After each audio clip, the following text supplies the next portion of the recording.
Qu'est-ce que le sexe?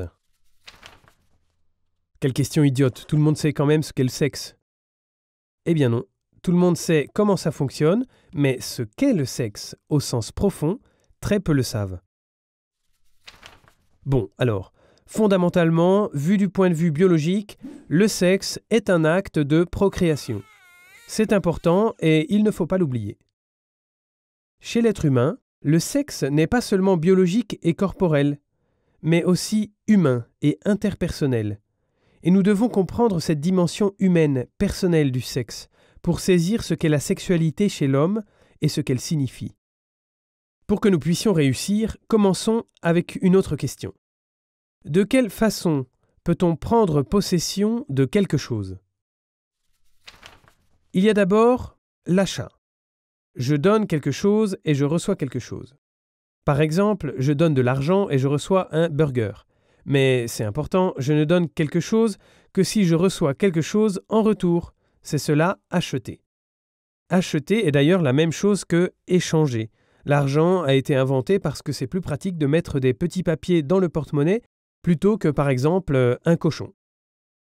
Une autre façon de s'approprier quelque chose, c'est de voler.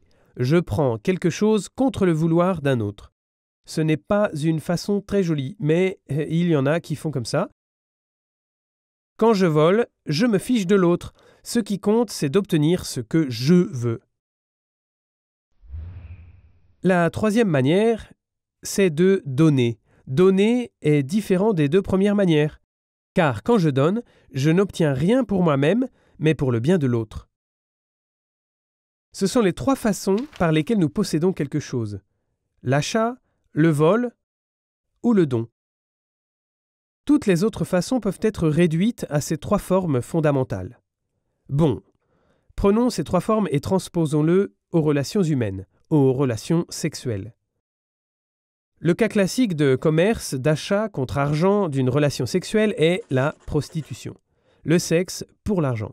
Mais en réalité, chaque relation est orientée vers cela dès qu'on cherche seulement sa propre satisfaction. Selon la formule « je te donne quelque chose, mais seulement si tu me donnes quelque chose en échange ».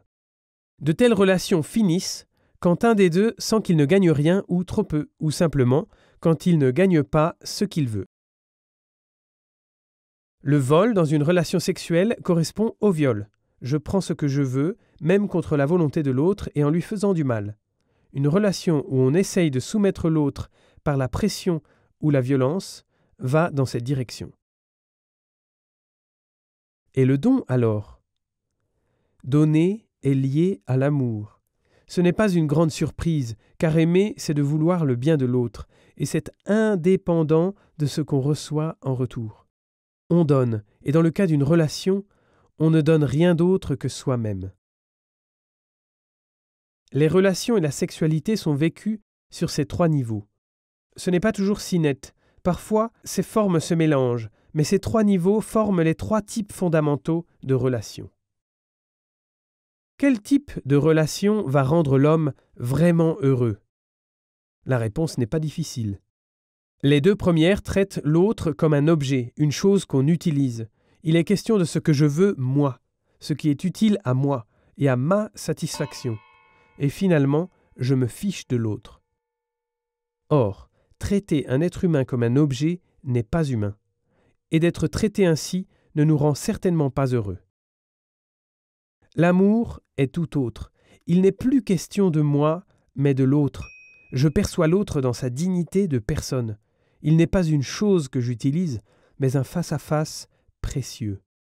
C'est pourquoi l'amour seul correspond à l'être de l'homme, et seulement l'amour le rendra heureux. Qu'est-ce que cela veut dire pour le sexe? Bon, le sexe doit être une expression vraie de ce don de soi. C'est seulement ainsi qu'il est un vrai acte humain d'amour. Ce que cela signifie concrètement, nous le verrons dans le prochain épisode.